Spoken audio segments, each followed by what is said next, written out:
लिखा हुआ डेरिवेशन में prove that energy store between the plates and parallel, ठीक है। कंडेंसर पर unit volume is 1/2 epsilon not E square where notation have useful meaning, मतलब जो भी यहाँ चीज़ दे रखी है वो नोटेशन। तो सबसे पहले हमारे पास यहाँ पर क्या क्या चीज़ें आपको पता है कि जो हमारे पास यू ई होता है वो कितना होता है, U अपॉन में V डैश, जहाँ पे U हमारा क्या होगा, total store energy of charge condenser, और अपॉन में V डैश जो लिखा है वो है the volume covered by the space between, ठीक है, the plate of the condenser. तो हम यहाँ पे क्या लिखेंगे, हमें पता है कि U बराबर हाफ, एनर्जी का जो फार्मूला होता है वो होता है हाफ CV स्क्वायर, ठीक है, एनर्जी कंडेंसर होगी ये।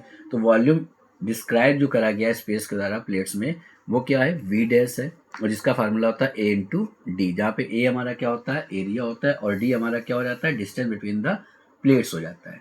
वी हमारा क्या है, potential difference between the plates. तो अब अगर हम इसके हिसाब से चलते हैं तो हमारे पास जो ई का हो जाएगा, एनर्जी हो जाएगी, वो क्या हो जाएगी, half C V square upon में ए इंटू डी हो जाएगा। अब कैपेसिटेंस ऑफ कंडेंसर क्या होता है, सी इक्वल टू होता है एप्सिलॉन नॉट के ए अपॉन में डी। तो यहाँ पे के हमारा डाई इलेक्ट्रिक कॉन्स्टेंट है किसी भी मीडियम का, तो हम यहाँ पे यू ई जो लिखेंगे वो क्या हो जाएगा, हाफ ए एप्सिलॉन नॉट के ए अपॉन में स्मॉल डी, साथ में हमारे पास हो गया वी स्क्वायर अपॉन में क्या हो जाएगा, ए इंटू डी हो जाएगा। अब देखिए यहाँ से ए से क्या हो जाएगा, कैंसिल हो जाएगा, तो बचा क्या हमारे पास, बचा हमारे पास half K epsilon not V square upon D square, ठीक है। तो हमारे पास आ गया the intensity of electric field between the plates क्या आ जाएगी, ई इक्वल टू होता है वी अपॉन डी, क्लियर। अब यहाँ पे फार्मूला देखें तो वी इक्वल टू क्या हो जाएगा, ई इंटू डी हो जाएगा, और अभी आप ई की वैल्यू निकाल चुके हैं। तो यहाँ पे जो यू ई होगा हम यहाँ रख देंगे, क्या हो जाएगा, half epsilon not K E into D, इसका हो जाएगा होल स्क्वायर अपॉन में डी स्क्वायर। अब इसका होल स्क्वायर खोलेंगे तो डी स्क्वायर क्या हो जाएगा, कैंसिल हो जाएगा, कैंसिल हो जाएगा तो बच्चे क्या, यू ई इक्वल टू हो जाएगा half epsilon not K E का square joule per metre square, ठीक है। जहाँ पर अगर हम के बराबर 1 ले लेते हैं, कांस्टेंट के है तो के बराबर 1 ले लिया, और ये हमने कहा there is the air between the plates, तो हमारा के क्या हो जाएगा, 1 हो जाएगा।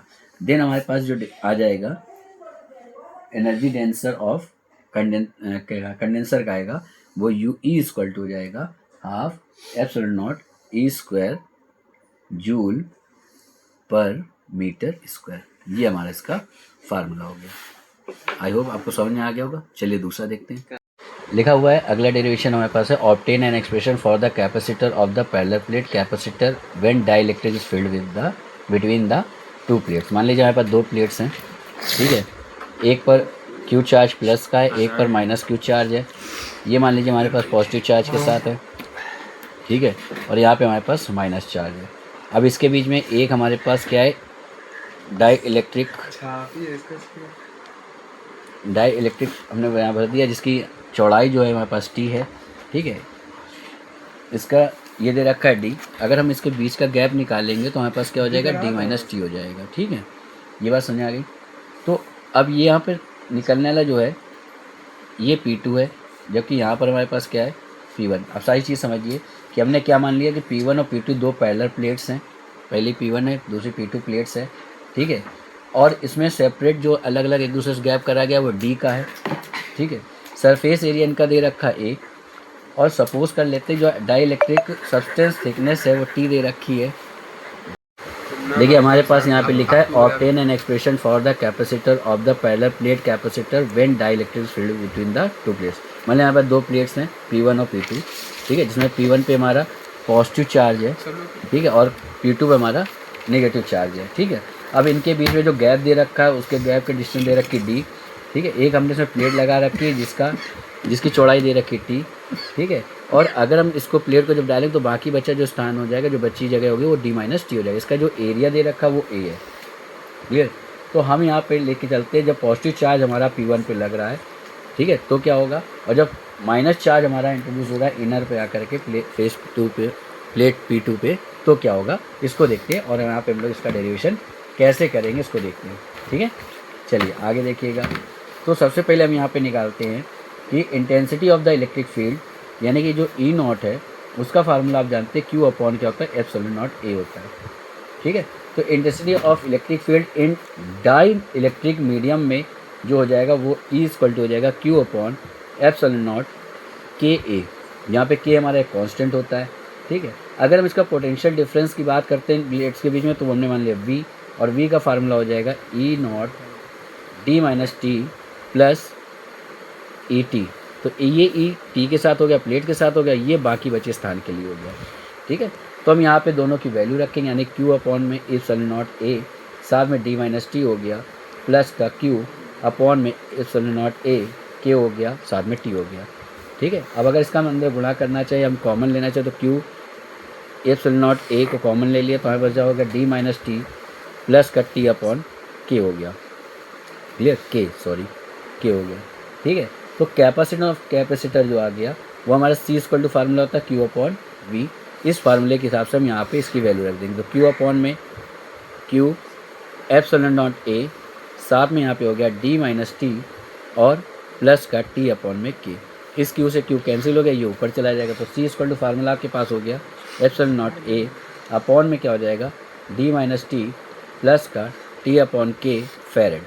तो ये हमारा इसका आ गया कैपेसिटर का। अगर हम फेरेड, ठीक है, अगर हम यहाँ पे मान लें कि वैल्यू ऑफ के जो है वो हमेशा मोर देन 1 रहती है, तो जो effective distance between the plates होगी वो कम, थोड़ा सा कम हो जाएगा डी से, तो कैपेसिटर ऑफ कैपेसिटर जो होगा वो इंक्रीज़ हो जाएगा। ठीक है, तो अब हमारे पास कुछ केसेस बनेंगे। पहला केस क्या बनेगा, the space between the plates is completely filled by the dielectric, यानी कि जो टी है वो बराबर डी की हो गया। अगर बराबर हो जाएगा तो हमारे यहाँ से डी से डी माइनस हो जाएगा। ठीक है, और हमारे पास वैल्यू क्या आ जाएगी, C equal to epsilon naught A upon में डी माइनस डी, साथ में आपके पास हो गया डी अपॉन के। तो यहाँ पे 0 हो गया, तो बचेगा क्या, खाली के ऊपर चला जाएगा, तो के एप्सिलॉन नॉट ए साथ में डी फेरेड हो गया। ओके, अब सेकेंड चीज़ हमारे पास क्या आती है कि अगर थोड़ा सा यहाँ पे क्या कर लेते हैं, चेंजमेंट कर लेते हैं, नो इलेक्ट्रिक सब्सटेंस रखते हैं प्लेट्स के बीच में, तो हमारा जो टी होगा वो 0 हो जाएगा। तो अब हमारा कैपेसिटर क्या आ जाएगा, ठीक है, कैपेसिटेंस क्या आ जाएगा, C equal to epsilon naught A, अभी भी डी माइनस डी होगा, ठीक है, नहीं डी माइनस 0 हो जाएगा, तो 0 लिखा है, प्लस का 0 अपॉन के हो जाएगा। अगर देखा जाए तो यहाँ बचेगा डी, तो फाइनली आंसर क्या आ जाएगा, ई नॉट अपॉन में A, sorry E naught A upon में डी फेरेड हो जाएगा। ये कब होगा, जब टी हमारा क्या हो गया, 0 होगा। तीसरा केस हमारे पास क्या हो जाएगा, जब हमारा के जो है, ठीक है, के जो है इन्फिनाइट हो जाएगा, यानी कि हमारा जो मेटल प्लेट्स है थिकनेस उसकी टी जो है वो बिटवीन द प्लेट्स जो दे रखी है वहाँ पे के हमारा कितना देगा, इन्फिनाइट दे रखा है। तो हमारा जो सी होगा वो क्या हो जाएगा, एप्सिलॉन नॉट ए अपॉन में डी माइनस टी, साथ में टी अपॉन में इन्फिनाइट। इन्फिनाइट देखिए किसी में वैल्यू रखते तो वहाँ 0 बन जाता है, यानी ये बात खत्म हो जाएगी, तो बचेगा एप्सिलॉन नॉट ए अपॉन में डी माइनस टी फेरेड। ये हमारे पास 3 केसेस बने, तीनों केस के हिसाब से यहाँ पे कैपेसिटेंस दे रखा हुआ है। ठीक है, चलिए अगला देखते हैं डेरिवेशन। चलिए अब हमारे पास है deduce the expression for loss of energy in sharing of charge between the conductor join by the wire. मतलब हमारे पास यहाँ पर मान लीजिए कोई 2 दे रखे हैं, ठीक है, C1 C2 कैपेसिटर दे रखे हैं, ठीक है, जिनका डायमीटर हमारे पास चेंज होगा और हमने इसको एक वायर के थ्रू ज्वाइन कर दिया। ठीक है, तो हमारे पास यहाँ पर हमने लेट किया 2 हमारे स्क्वायर डायमीटर D1 और D2 हैं। तो हमारे पास यहाँ पर कैपेसिटर जो कैपेसिटेंस ऑफ स्फेरिकल कंडक्टर का दे रखा है वो होता है C equal to 4 pi epsilon not R। तो पहले जो हमारा C1 है, C1 के लिए हमारे पास जो निकलेगा वो जाएगा 4 pi epsilon not D1 upon 2, ठीक है, और जो दूसरा कैपेसिटर है, ठीक है, वहाँ के लिए हमारे पास C2 इक्वल टू निकल के आएगा 4 pi epsilon not D2 upon में 2। ठीक है, दोनों हमारे पास दे रखे हैं। अगर हम देखें यहाँ तो कैंसिल कर ले तो यहाँ पे कितना हो जाएगा 2 पाई एप्सिलॉन नॉट D1 और यहाँ पे हो जाएगा 2 पाई एप्सिलॉन नॉट D2, ऐसे निकल आया। अब हम ये मान के चलते हैं कि जो हमारा चार्जेस है Q1, चार्ज जो दे रखे Q1 और Q2 दोनों पे अलग अलग हैं। इस पर मान लीजिए हमारा Q1 है और इस पर हमारे पास Q2 दे रखा है। तो इन चार्ज के द्वारा जो पोटेंशियल डिफरेंस आ रहा है वो क्या होगा, यानी Q1 हमारे पास हो जाएगा C1V1 जबकि Q2 हमारे पास हो जाएगा C2V2। अब हमको पता है कि अगर हम इनको कनेक्ट कर देते हैं एक पतले वायर के साथ, जो रिजल्टेंट कैपेसिटेंस आ जाएगा वो क्या हो जाएगा, C1 प्लस C2 हो जाएगा। अब हमको यही पता है, ठीक है, ये C को लिख दीजिए, यही पता है कि V इक्वल टू क्या होता है, Q अपॉन C। सो हमारे पास यहाँ पे हो जाएगा C1V1 प्लस का C2V2 अपॉन में क्या हो जाएगा, C1 प्लस C2। तो जो हमारी इनिशियल एनर्जी होती है स्पेयर की जब ज्वाइन करते हैं तो U बराबर क्या होता है, U1 प्लस का U2। तो इस हिसाब से हमारे पास हो जाएगा हाफ C1V1 का स्क्वायर प्लस हाफ C2V2 का स्क्वायर। ये मान लीजिए हमारे पास दे रखा हुआ है। अच्छा, एक ऊपर जो क्वेश्चन बनी थी वो हम फर्स्ट सेकंड बना लेते हैं इसको, ये जैसे फर्स्ट है ये हमारी सेकंड है, ठीक है, ये भी आगे काम करेंगे। तो हमारे पास जो यू डैश होगा, यू डैश क्या है, final energy after joining the sphere. तो यू डैश हमारे पास हो जाएगा हाफ C1 प्लस C2 और ये हो जाएगा V स्क्वायर, क्योंकि दोनों में V स्क्वायर सेम है, वो कॉमन हो जाएगा। ये क्वेश्चन हमारे पास हो जाएगी थर्ड, ठीक है, ये यू डैश निकाला, इसमें से नहीं लिया। अब हम यहाँ पे रखते हैं value, substitution of the value of V in equation third. तो हमें क्या मिलेगा, 1/2 C1 प्लस C2 के साथ हमारे पास आ जाएगा C1V1 प्लस C2V2 अपॉन में C1 प्लस C2 का होल स्क्वायर। क्लियर। अब इसको सॉल्व करेंगे, अगर देखें यहाँ होल स्क्वायर लेकर कट जाएगा, तो बचा कि हमारे पास हाफ C1V1 प्लस C2V2 और अपॉन में आपके पास हो जाएगा C1 प्लस C2। ये हमारे पास आ गया, ठीक है। अब अगर लॉस ऑफ एनर्जी की बात करते हैं जो शेयरिंग ऑफ चार्ज से हो रही है, वो होते डेल्टा U बराबर हो जाएगा U माइनस U डैश। अब U की वैल्यू आपने देखा था यहाँ लिखी हुई है, तो आपके पास क्या आ जाएगा, 1/2 C1V1 का स्क्वायर प्लस 1/2 C2V2 का स्क्वायर। ये हमारे पास हो गया पहले के लिए।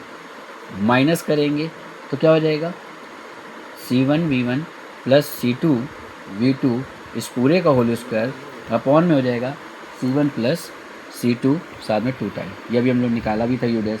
तो इसका पूरा सॉल्यूशन जब आप करेंगे, ओवरऑल जब सॉल्व करेंगे, तो लास्ट में आपके पास आ जाएगा delta U equal to C1 C2 और ब्रैकेट में V1 माइनस V2, ठीक है, का होल स्क्वायर अपॉन में क्या हो जाएगा 2C1 C2 C1 plus C2।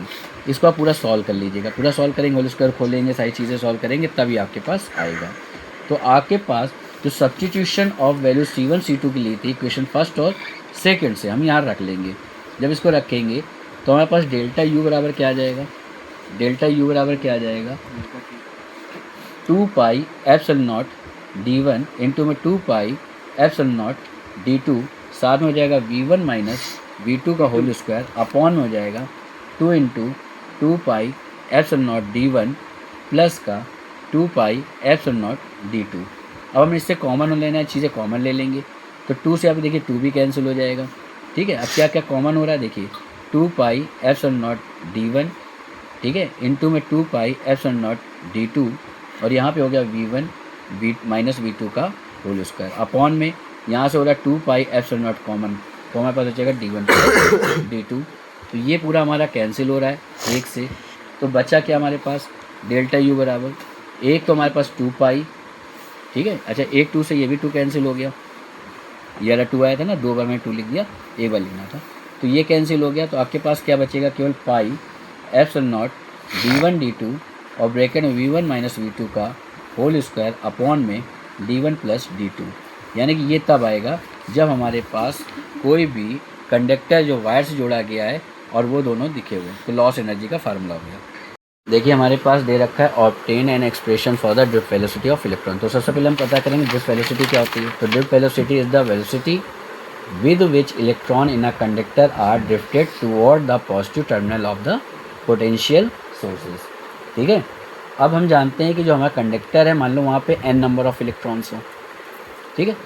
तो इनिशियली अगर हम इस पर बिना किसी इलेक्ट्रिक फील्ड के साथ चल रहे हैं, तो जो इलेक्ट्रॉन कंडक्टर के होंगे वो मूव होने लगेंगे अपने आप, मतलब अचानक इधर उधर होने लगेंगे, तो वो वेलोसिटी हम मान लेते हैं कि हमारे जो इलेक्ट्रॉन चल रहे हैं वो VI से चल रहे हैं।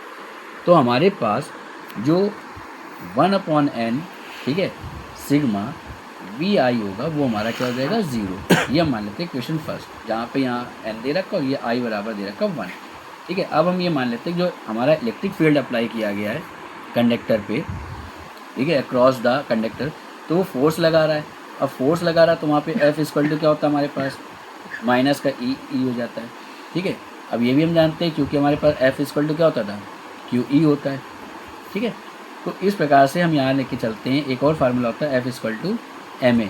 अगर हम यहाँ पे ma लगा देते, यहाँ पे हम लिख देते हैं ma, तो ma क्या हो जाएगा, माइनस का EA।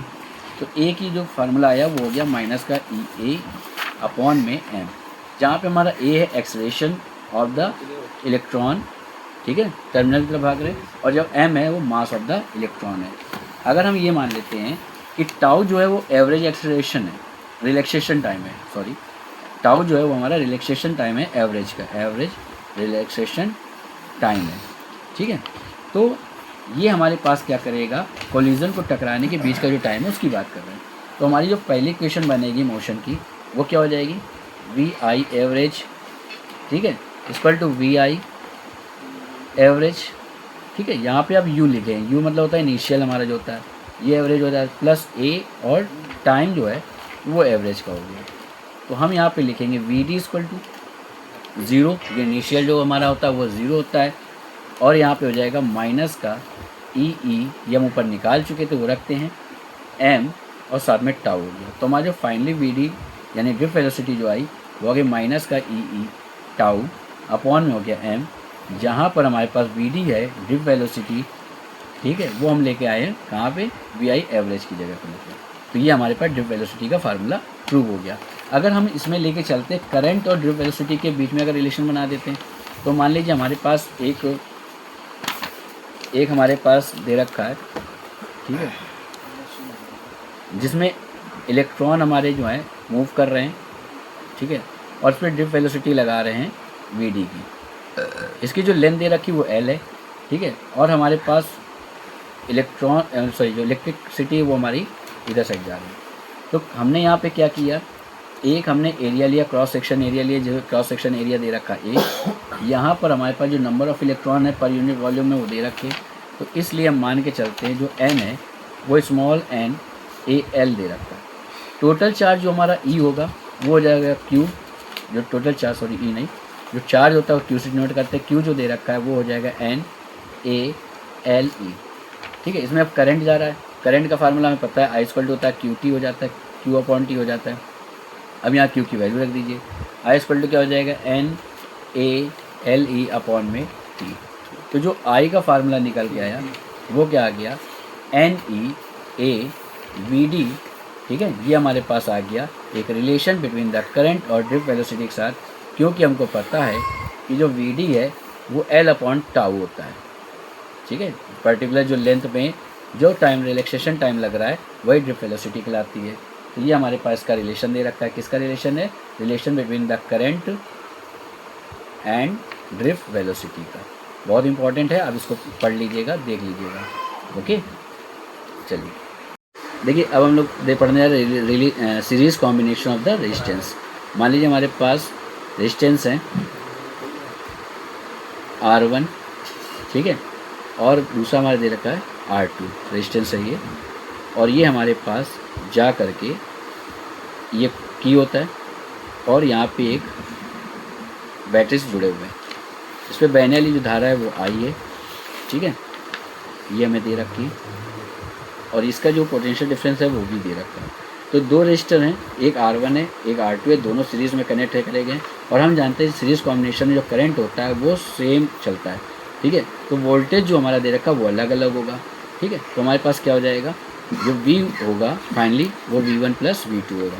अब हम अगर ओम लॉ की यूज़ करते हैं तो V इक्वल टू होता है IR, इसके हिसाब से अगर हम चलते हैं तो IR इक्वल टू हो जाएगा I, ठीक है, R1 प्लस I R2। अब I ले लिया कॉमन, तो हमारे पास I कॉमन होने पे कैंसिल हो जाएगा, R1 प्लस R2 हो जाएगा, I से कैंसिल है, R इक्वल टू क्या हो गया, R1 प्लस R2। ये हमारे पास सीरीज़ में आ गया। अब अगर यहाँ पे नंबर ऑफ़ हमारे रेजिस्टेंस N दे रखे हों तो हम इन सबको बढ़ाते चले जाएंगे और RN तक ले जाएंगे, ये सीरीज़ का हो जाता है। अगर यही चीज़ हमारे पैरेलल कॉम्बिनेशन में आ जाए, मानिए हमारे पास कोई एक दे रखा है, ठीक है, जहाँ पे रेजिस्टेंस हमारे पैरेलल में दे रखे हैं, ओके, यहाँ पे ये है R1, ये हमारा है R2, और यहाँ पर एक बैटरी से कनेक्ट है, ठीक है, जिसमें बहने वाली धारा हमारे पास कैसी दे रखी है, I दे रखी, करंट हमारे पास I दे रखा है। यहाँ पे I1 जो जा रहा है इधर साइड, और यहाँ पे I2, क्यों, क्योंकि यहाँ से जो करंट I जा रहा है वो जाके बढ़ जा रहा है, I1 इधर चला जा रहा है, I2 इधर चला जा रहा है, ठीक है। तो जब हम पैरेलल कॉम्बिनेशन में लेते हैं, कनेक्ट करते हैं, तो हमारा जो वोल्टेज होता है वो कांस्टेंट रहता है, ना V सेम रहता है सभी जगह पे। तो हम जानते हैं कि I इक्वल टू क्या होता है, I1 प्लस I2। तो I की जगह हम लिख सकते हैं V अपॉन R। तो इसी प्रकार यहाँ लिखेंगे V upon R1 plus V upon R2। अगर V कॉमन ले लेते हैं तो V upon R equal to यहाँ पर हो जाएगा 1 upon R1 plus 1 upon R2। तो V से V हो गया cancel, 1 upon R equal to हो गया 1 upon R1 plus 1 upon R2।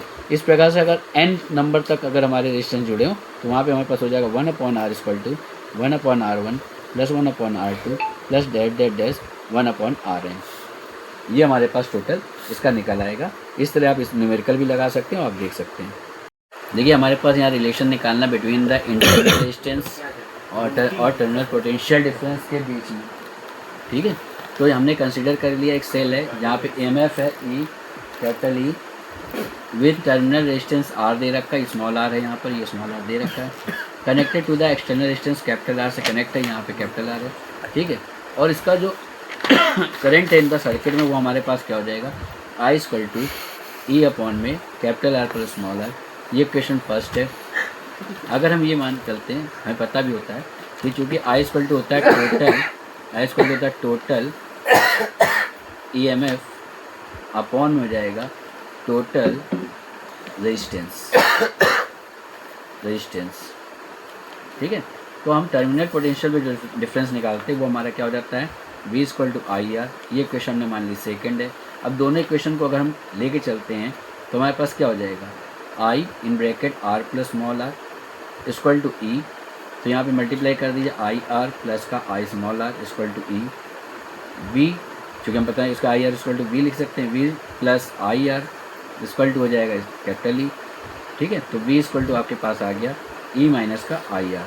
अगर हम ये मान के चलते हैं फॉर, ठीक है, V जो होता है लेस देन होता है E से, तो हमारे पास क्या हो जाएगा कि जो V आएगा वो बहुत ही बड़ा आ जाएगा कैपिटल E से, ठीक है। इसलिए हम V इक्वल टू लेके चलेंगे E प्लस IR, और यही हमारे पास एक रिलेशन दे रखा है between the E, V and R के साथ, ठीक है। अगला देखेंगे सेल इन सीरीज़ में हो तो हमारे पास क्या चलेगा उसको देखेंगे। ये हमारे पास व्हीटस्टोन ब्रिज के लिए दे रखा है, यहाँ पे हमें बनाना है। तो व्हीटस्टोन ब्रिज एक तरह का अरेंजमेंट होता है, यहाँ पे 4 रेजिस्टेंस हमें दे रखे हैं, यूज़ किए गए हमने P, Q, R और S के फॉर्म में। यहाँ पे करंट जा रहा है जो निकल करके I डिस्ट्रीब्यूट हो जा रहा है, I1 P में चला रहा है और I2 हमारा आ जा रहा है। फिर यहाँ से करंट हमें गैल्वेनोमीटर चला जाएगा, यहाँ पे करंट हमारे जा करके 0 बन जाता है, ठीक है। अगर हम बैलेंस ब्रिज को देखते हैं तो हमारे पास जो VB होगा वो हमारा VD के बराबर होगा, अगर हम फिगर को देख रहे हैं। तो इस प्रकार से जो अगर हम किरचॉफ के रूल को देखते हैं, लूप ABCD ADBA मतलब पहले हम जाते हैं तो हमारे पास हो जाएगा I2 माइनस R माइनस का I1 P हो जाएगा, ठीक है। ये थोड़ा सा गलत है यहाँ पे I2R, ठीक है, यहाँ पे देना चाहिए I2R। तो ये उधर जाएगा तो क्या हो जाएगा I1 P equal to I2R। ये क्वेश्चन हमारी फर्स्ट यूनिट है। अगर इसी प्रकार हम अप्लाई करते किरचॉफ रूल BCDB में तो हमारे पास क्या हो जाएगा I1Q माइनस का I2S हो जाएगा, ठीक है। तो I1Q इक्वल टू हो जाएगा I2S। इक्वेशन हो गई सेकेंड। अब हमने यहाँ पे कर लिया इक्वेशन फर्स्ट में सेकेंड का डिवाइड कर दिया, I1 हमने क्या किया इक्वेशन फर्स्ट में डिवाइड किया इक्वेशन सेकेंड का। तो I1P अपॉन में हो जाएगा I1Q equal to I2R upon में हो जाएगा I2S। I2 से I2, I1 से I1 कैंसिल हो गया। तो ये हमारे पास क्या बचा P upon Q equal to R upon S। और यही हमारा कंडीशन होता है किसी भी व्हीटस्टोन को बैलेंस करने के लिए। henceforth हम लोग पढ़ने जा रहे हैं magnetic field at the centre of the circular loop carrying current, ठीक है। जहाँ पे हमारे पास एक क्या है कंसिडर करें सर्कुलर करंट कैरिंग लूप ले लिया है, जहाँ पे करंट हमारे पास I है, ठीक है। और हम ये मान के चलते हैं जो मैग्नेटिक फील्ड है इसके सेंटर पर इस लूप पे है, तो स्मॉल करंट एलिमेंट लेते हैं, ठीक है, सर्कमफ्रेंस पर। और हमें यहाँ पर देखते हैं क्लियरली जो एंगल है बिटवीन द D और R के बीच में हमें 90 देगा क्योंकि परपेंडिकुलर है, ठीक है। तो हमने यहाँ बायो-सेवर्ट लॉ लगाया तो हमें पता चल जाएगा जो डी बी है वो हो जाएगा म्यू नॉट अपॉन में 4 पाई आइडियल, अब चूँकि परपेंडिकुलर था यानी कि साइन 90 अपॉन में क्या हो जाएगा आर स्क्वायर, साइन 90 वन होता है, तो डी बी जो हमारे पास आ गया वो गया म्यू नॉट अपॉन 4 पाई आइडियल अपॉन में आर स्क्वायर। अब हम इसको इंटीग्रेट कर देते हैं दोनों तरफ से, क्योंकि यहाँ पे दिख रहा है इंटीग्रेट कर देते तो कांस्टेंट है बाहर हो जाएगा, तो हमारे पास यहाँ क्या बन जाएगा बी, जबकि यहाँ पे म्यू नॉट अपॉन 4 पाई ये हो गया बाहर, ठीक है, और आई भी बाहर हो गया, आर स्क्वायर बाहर हो गया। डी एल का करना है तो डी एल का हमारा क्या बन जाएगा एल बन जाएगा। अब ये एल हमारा सर्कुलर है पूरा, तो यहाँ पे इसका मतलब हो जाएगा 2 पाई आर, तो हमारा जो बी आ जाएगा वो क्या हो जाएगा mu not upon 4 pi I upon R square, और ये हो जाएगा 2 पाई आर। क्लियर हो गया? तो इसका जो फाइनली हमारे पास आ जाएगा आर से एक आर कैंसिल हो गया, 2 पाई से ये कैंसिल हो गया, तो बचा क्या B equal to mu not I upon में 2r, और ये हमारा प्रूफ हो गया मैग्नेटिक फील्ड किसी भी centre of the circular loop में। देखिए अब हमारे पास है magnetic field on the axis of a circular current loop में, तो हमने कंसीडर करा एक सर्कुलर लूप ले लिया जिसकी रेडियस ए दे रखी है, और एक्सिस जो हमने ले लिया सर्कुलर लूप का वो दिखा रहे हैं। मैग्नेटिक फील्ड हमने यहाँ पे ले ली सर्कुलर लूप में, वो एक्स दे रखी है, एक्स जो है डिस्टेंस है बिटवीन द लूप के, ठीक है, और पॉइंट पी पे, पी हमारे पास कहाँ दे रखा है, ये पॉइंट है जहाँ पर हमको बताना है, ठीक है। अब अकॉर्डिंग टू बायो-सेवर्ट लॉ के हिसाब से हम जाएंगे, तो जो डी बी है वो हमारे पास हो जाएगा mu not upon 4 pi I D L, ठीक है, upon R square sine theta. अब हम यहाँ मैग्नेटिक फील्ड को लेते हैं जहाँ पर पी पॉइंट में करंट एलिमेंट दे रखा आइडियल, तो हमारे पास क्या हो जाएगा D B equal to mu not upon में 4 पाई आइडियल साइन 90 आई, यहाँ पे आर स्क्वायर अपॉन में हो जाएगा, ठीक है। अब हमने कहा आर जो है परपेंडिकुलर है किस पे डी एल पे, तो इस हिसाब से हमारे पास जो डी बी हो जाएगा वो म्यू नॉट अपॉन में 4 पाई आई डी एल हो जाएगा अपॉन में ए स्क्वायर प्लस एक्स स्क्वायर, जिनके बीच की डिस्टेंस दे रखी थी, आपने देखा पाइथागोरस थ्योरम से हम निकाल लेंगे। तो मैग्नेटिक फील्ड जो हमारा पॉइंट पी पर आ रहा है, करंट एलिमेंट आइडियल दे रखा है, तो वहाँ पे डी बी डैश जो हो जाएगा वो म्यू नॉट अपॉन में 4 पाई आइडियल साइन 90 अपॉन में हो जाएगा आर स्क्वायर, ठीक है। अब हमारे पास यहाँ देखेंगे डी बी डैश दे रखा है, तो इस हिसाब से हमारे पास जाएगा D B dash equal to mu not upon में 4 पाई आइडियल डैश अपॉन में क्या हो जाएगा ए स्क्वायर प्लस एक्स स्क्वायर, इसी फार्मूले के साथ चल रहे हैं। तो हम देख सकते हैं कि हमारा जो डी बी है वो डी बी डैश के बराबर है, ये इसके इक्वल है। इस हिसाब से हमारे पास जो रिसॉल्विंग डी बी होगा, दो कंपोनेंट होंगे, हम देखेंगे एक हमारा कॉस थीटा कंपोनेंट होगा, ठीक है, ये हमारा डाई मैट्रिकली अपोजिट एलिमेंट होगा जो कैंसिल कर देंगे एक दूसरे को, आप देख रहे हैं कॉस थीटा ले, ठीक है। और दूसरा जो हमारा दे रखा है मैग्नेटिक फील्ड का इंटेंसिटी पी पर, वहाँ पे साइन थीटा होगा दूसरा वाला, तो ये कैंसिल नहीं करेंगे, ये एक साथ आ जाएंगे, तो हमारे पास जो बनेगा वो क्या हो जाएगा B equal to integrate D B sine theta. अब यहाँ वैल्यू रख दीजिए, B equal to mu not upon 4 pi epsilon naught D I dl sine theta upon में हो गया A square plus X square. तो जितनी कांस्टेंट वैल्यू बाहर निकाल देखिए, सारी चीज़ें constant, mu not upon 4 pi A square plus X square sine theta, ये सब हमारा बाहर आ जाएगा, ठीक है। तो बी बराबर क्या आ जाएगा आपके पास mu not I sign theta upon में 4 पाई और ए स्क्वायर प्लस एक्स स्क्वायर। अब यहाँ पे इसको सॉल्व करेंगे डी एल का, तो हमारे पास एल बनेगा, और एल हमारे पास ये दे रखी, तो उसकी वैल्यू क्या आ जाएगी समझिएगा, एल हमें निकालना पड़ेगा, तो क्या हो जाएगा B equal to mu not I upon में 4 पाई ए स्क्वायर, ठीक है, A square plus X square, और साथ में हमने इसकी वैल्यू रख दी एल की, क्या हो जाएगी, सॉरी साइन थीटा वैल्यू रखेंगे तो हो जाएगा ए अपॉन रूट के अंदर ए स्क्वायर प्लस एक्स स्क्वायर,